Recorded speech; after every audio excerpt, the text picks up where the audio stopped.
Recherche d'un emploi, d'une formation, vos conseillers Pôle emploi sont à votre écoute. Pôle emploi Hauts-de-France vous présente C'est votre emploi.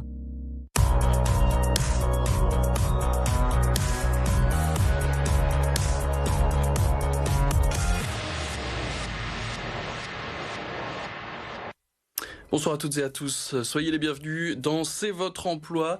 Nous sommes en plein cœur de la semaine de l'apprentissage dans le Nord et le Pas-de-Calais. On va essayer de comprendre l'importance de l'apprentissage pour les jeunes, les avantages et puis aussi découvrir les secteurs qui recrutent. On en parlera avec notre invitée Nadine Crinier, la directrice régionale de Pôle emploi. Bonsoir. Bonsoir.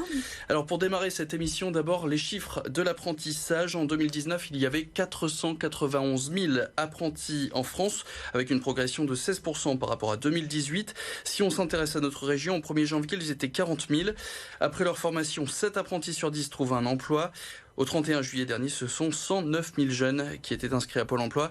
Et donc avec un objectif, pourquoi pas, de tenter l'apprentissage. On va évoquer tout cela avec notre invité dans un instant.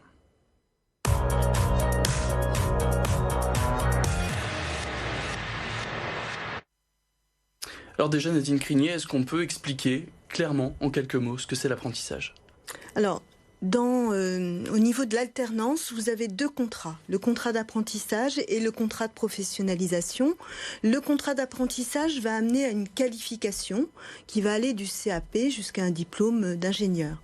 Un contrat de professionnalisation, lui, c'est plus un complément à une formation, donc il est de plus courte durée et donc il permet d'acquérir un certificat. Par exemple, vous étiez soudeur sur l'inox et vous allez apprendre une nouvelle technique de soudure et vous aurez un nouveau certificat. Ça, c'est le contrat de professionnalisation. C'est ce qu'on appelle aussi l'alternance ou... C'est dans la même famille que l'alternance. Par contre, le contrat d'apprentissage, lui, il va vous apprendre sur cet exemple à être soudeur. Voilà. Et pourquoi Pôle emploi a décidé de prendre en charge cet apprentissage ? Alors, Pôle emploi s'est intéressé, et c'est pas nouveau, à l'apprentissage, mais particulièrement cette année parce qu'on a eu un phénomène au mois de mai d'inscription assez massive de jeunes à Pôle emploi, alors qu'habituellement on les voyait plutôt en sortie de leur parcours scolaire, en octobre-novembre. Et donc il y a eu des ruptures comme ça dans les études des jeunes. Et puis on craignait aussi que l'effet Covid amène à une baisse des contrats d'apprentissage qui avaient bien progressé entre 2018 et 2019. Donc il fallait pouvoir rattraper, je dirais, l'effet Covid de 2020. Les entreprises ont eu peur de recruter avec cet effet Covid. Vous allez voir ces chiffres bientôt. Alors, les entreprises aujourd'hui continuent de recruter. Vous voyez, aujourd'hui, si vous allez sur pôle emploi.fr, vous avez dans la région 38 000 offres qui sont diffusées et disponibles. Par contre, il y a moins d'opportunités qu'au premier semestre, où on avait eu un mois de mars très très bon, et puis l'effet Covid a fait baisser les opportunités d'emploi. En même temps, l'apprentissage, c'est aussi une façon de travailler sur l'avenir en termes de compétences. Donc une entreprise qui aurait un carnet de commandes un peu moins rempli, mais qui a une pyramide des âges avec des départs importants dans les années à venir, eh bien peut prendre un apprenti, puisque cette mesure permet aujourd'hui, au travers de l'exonération de charges sur les bas salaires, dès lors que vous êtes à 1,6 fois le SMIC, d'avoir un abattement de charges et aussi une aide. Si le jeune a moins de 18 ans, c'est 5 000 €. S'il est entre 18 et 30 ans, c'est 8 000 €. Donc, vous voyez, c'est aussi faire un pari sur les compétences et sur l'avenir qui permet à l'entreprise de continuer sa montée en charge de la reprise d'activité après la période du Covid. Ça, c'est les avantages pour les entreprises, donc oui, de favoriser un petit peu l'apprentissage. L'avantage pour les jeunes de choisir ce Alors, pour les jeunes, il y a de nombreux avantages. Ils le perçoivent de plus en plus. C'est vrai qu'avant, il y avait cette image de l'apprentissage plutôt pour acquérir un CAP pour être sur des métiers manuels. Aujourd'hui, bien sûr, il y a toujours ces métiers et il y a beaucoup de demandes dans les métiers de l'artisanat, que ça soit dans les métiers de l'alimentaire ou bien dans les métiers de la soudure, de l'art aussi dans l'artisanat. Mais il y a aussi, par exemple, des assistants RH, Bac+3. On va avoir aussi des profils dans la chimie, des techniciens. des personnes dans le numérique pour travailler sur les données informatiques.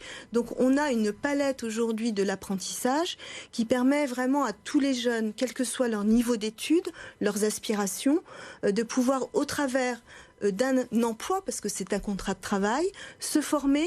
Et puis aussi l'apprentissage, c'est intéressant parce que ça permet aussi d'ancrer la compétence dans le territoire.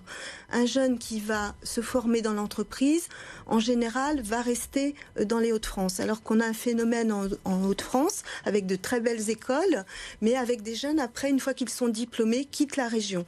Et donc le fait d'ancrer l'emploi dans les Hauts-de-France tout en se formant est aussi un atout pour la région. Donc il y a toute cette variété de profils d'entreprises que vous avez signalés. Les contrats aussi que les jeunes peuvent avoir à la fin de l'apprentissage. Quels sont les débouchés pour ces jeunes qui sont... Alors, beaucoup de jeunes, vous l'avez montré dans vos chiffres, vous l'avez dit, 7 jeunes sur 10 sont en emploi dans les 6 mois qui suivent un apprentissage. Donc ça, c'est un élément assez remarquable par rapport à des études plus classiques. L'autre élément aussi, c'est qu'un jeune qui fait un premier apprentissage va en suivre en général pour 1 sur 2, un deuxième. Donc c'est une voie aussi qui permet d'avoir des parcours, tout en étant dans l'emploi et en formation, où on élève son niveau de diplôme. Donc ça, c'est très important. Et donc le jeune qui rentre en apprentissage est très attaché au fait de pouvoir avoir un pied dans l'entreprise, d'être salarié, d'avoir des congés payés, d'autres avantages liés à l'entreprise, et en même temps d'avoir cette formation qui lui permet d'avoir un diplôme. Nadine Crégnier, je rappelle que vous êtes donc la directrice régionale de Pôle emploi.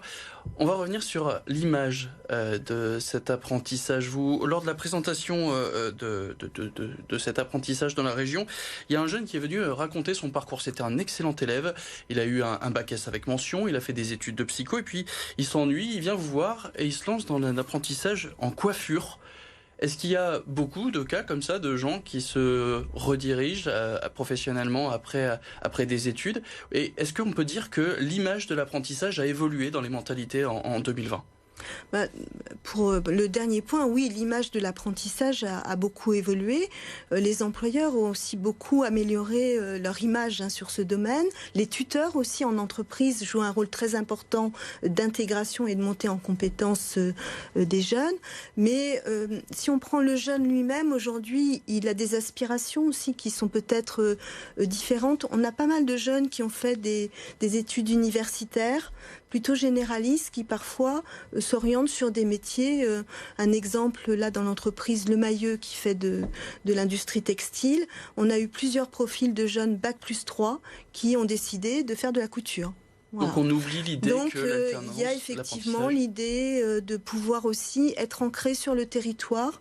Je pense que la notion de développement durable, les politiques aussi sociétales des entreprises amènent aussi à cette idée du local et de rester aussi en local. Donc ça convient bien à ces nouvelles aspirations, effectivement. Est-ce qu'on peut revenir sur ce que vous aviez dit il y a quelques secondes, les secteurs qui recrutent qui recrutent le plus, quels sont-ils?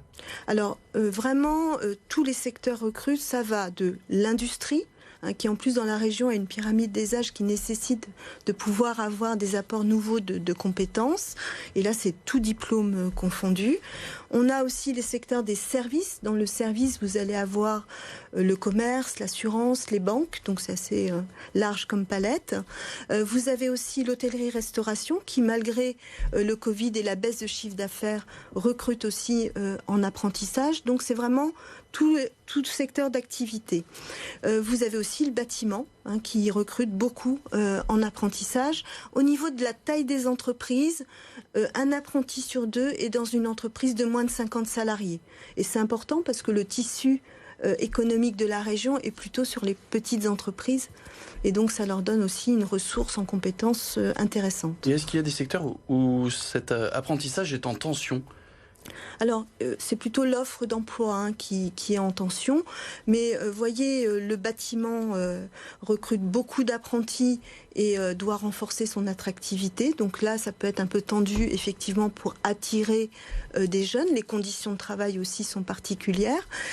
On a aussi l'automobile qui recrute beaucoup d'apprentis. Par exemple, là, vous avez PSA qui a une grosse opération de recrutement d'apprentissage. On a aussi dans l'agroalimentaire des techniciens technicien de maintenance en apprentissage. Donc vraiment tous les secteurs, mais avec une attractivité qui s'est renforcée au fil des années par la communication, par le fait, vous l'avez vu peut-être la semaine dernière, des employeurs qui viennent recruter en direct dans les pôles emploi les jeunes. Merci Nadine Crigny. On passe tout de suite à l'agenda.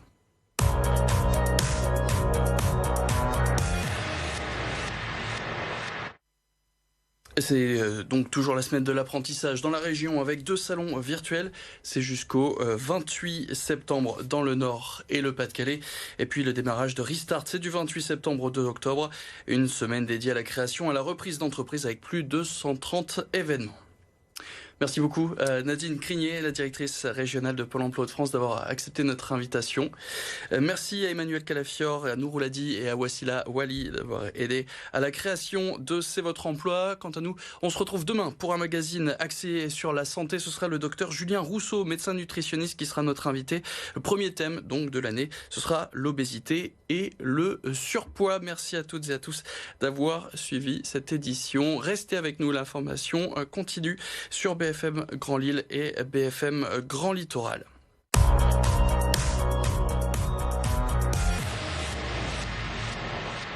À la recherche d'un emploi, d'une formation, vos conseillers Pôle emploi sont à votre écoute. C'est votre emploi vous a été présenté par le Pôle emploi Hauts-de-France.